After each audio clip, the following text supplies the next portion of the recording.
Good morning, Mandeville. I hope you've all had a fantastic weekend. For the last 10 weeks, Mrs. Longhurst and Mrs. Williams have been making amazing assemblies to help us through this tricky time. Like Mrs. Longhurst's normal Monday assemblies, they've dealt with important issues in the world and in our community, and they've helped us to make sure that we are the best versions of ourselves that we can be, and we can help other people to do the same.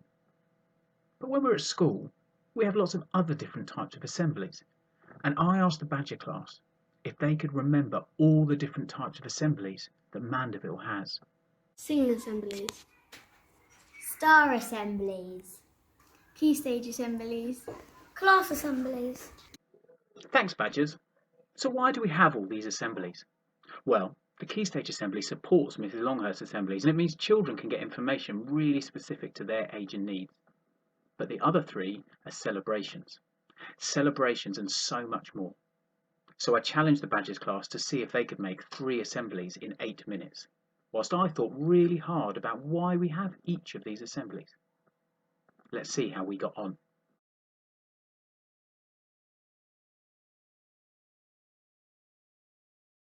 Off we go, do, do, do, dooby-dooby-doo, do, do, dooby-doo, Scooby-Dooby-Dooby-Doo, doo-doo, Scooby-Dooby-Dooby-Dooby-Doo, doo-doo, Scooby-Dooby-Dooby-Dooby-Doo, doo-doo, Scooby-Dooby-Dooby-Dooby-Doo, doo-doo.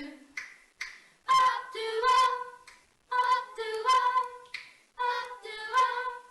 Up to up, feet to stand and my hands to clap. My fingers are a ticking and my arms to flap. And down, around I go. I'm moving down, then up real slow. Paul McCartney, a very famous musician in a band called the Beatles, said, "I love to hear a choir. I love the humanity, to see the faces of real people devoting themselves to a piece of music. I love the teamwork. It makes me feel optimistic about the human race." I agree with Paul McCartney. Singing makes me happy and optimistic and is a celebration. That's why our singing assemblies are really important. This star goes for all the parents.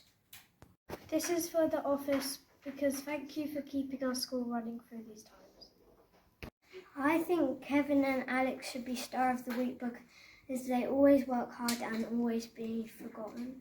My star is for Grace as she is a really good friend. My star is for Kia because he is a very good friend and he always helps me out. This star goes to Mrs. Wild for supporting me with my online work before I was at school. My star goes to all the teachers because they help us with our work and they come to school every day to help us get better at learning.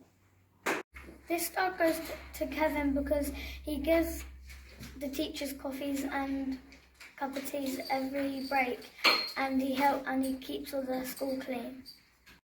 Thank you very much, Chris, for my star. Miss Jones has helped me get through year 4 and a lot of our classmates. My star is for Kenan because he encouraged me to do my best and is an amazing friend. My star goes to my sister Patricia. My star is for Oscar because he has been the best brother, always helping me and playing with me whenever I'm alone. Our praise assemblies allow us to recognise and celebrate all the best things at Mandeville. The learning, the effort, the resilience and the kindness. It also allows us to applaud our friends and be inspired. That is why our praise assemblies are so important. Good morning and welcome to Badger's class assembly. We had a great time this term in our bubble, making new friends, learning together across the year 4 and 5. We have got on brilliantly except for during our history lessons.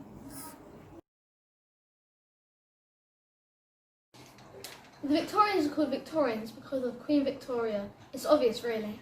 Queen Victoria reigned from 1837 to 1901, the longest reign ever, until Queen Elizabeth took over in 2015. Her reign saw the biggest changes in Britain for thousands of years as the Industrial Revolution saw Britain change forever.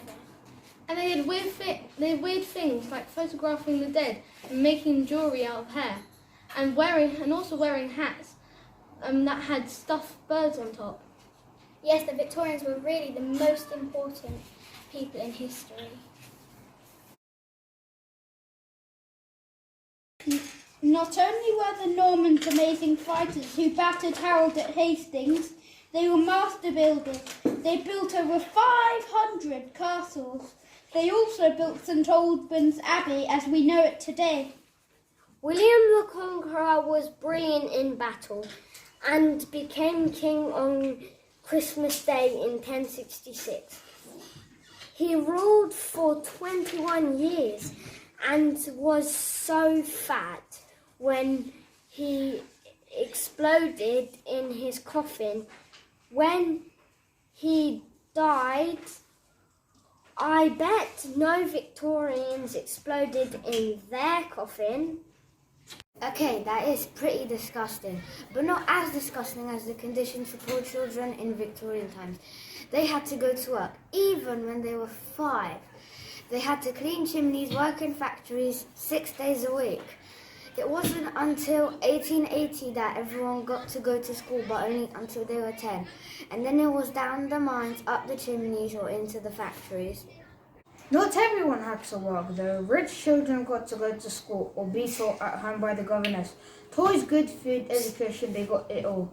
Except love from their parents, who they may not see for weeks at a time. You may think it was brilliant to go to school, but it wasn't. You had to sit in silence. The teachers could beat you or even lock you in a cage or hang you from the ceiling.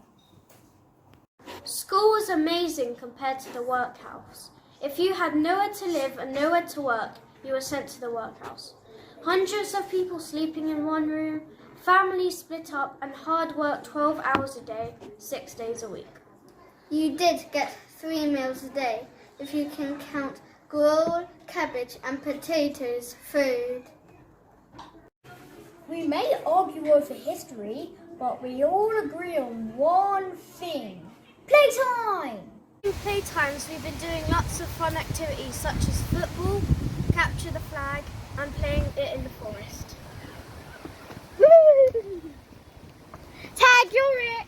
We also have been working hard on our maths and English. We have been learning to multiply decimals. Knowing our times tables and place values was essential to make sure that we are accurate. We have also used our number sense to make sure our answers are reasonable. We worked hard on description and detail in our stories, based on Viking gods. Here are some openings to draw our readers in. In the dark, endless forest, on the edge of the world, Lord Savage and Lord Risky sit on gnarled wooden stumps by the river that marks the boundary between the worlds. They are planning to finally defeat Odin, king of the gods. On a rainy day in Asgard, Bulldog is fighting as always. The god of stars is sitting peacefully in the sky, moving all the clouds through the air when the Bulldog's battle with the god of trees knocks him from the sky. Angry at what has happened, the god of stars rushes forward. There's been lots of hard work and fun in ours, Badger's class, this term, with its vile Victorians and storming Normans. We have definitely enjoyed our history. It's weird to think that in 100 years, great-great-grandchildren will be learning all about us in our bubbles and lockdown in history's lessons. Thank you for listening to our assembly. Amen. Our class assemblies are always so much fun. They are creative and informative and show off the very best of learning at Mandeville. Family and friends get to see what's been happening in the classroom. Children can reminisce about old topics or be inspired by new ones to come. And the pupils get to perform and share all they've been part of. That is why the class assemblies are so important. Singing assemblies. Star assemblies. Key stage assemblies. Class assemblies. 7 minutes and 47 seconds. Well done, Badgers. Mandeville is an amazing school. As a community, we are always moving forward. We are always wanting to improve. But we also know the importance in stopping and looking back. Looking back to see how far we've come, to see all the successes we've had, and to thank the people that have helped us on the way. This week, whether you're in school or at home, take time to stop and look back. See how far you've come, share your learning and successes, and thank those that have helped you on the way. And then, start moving forward again.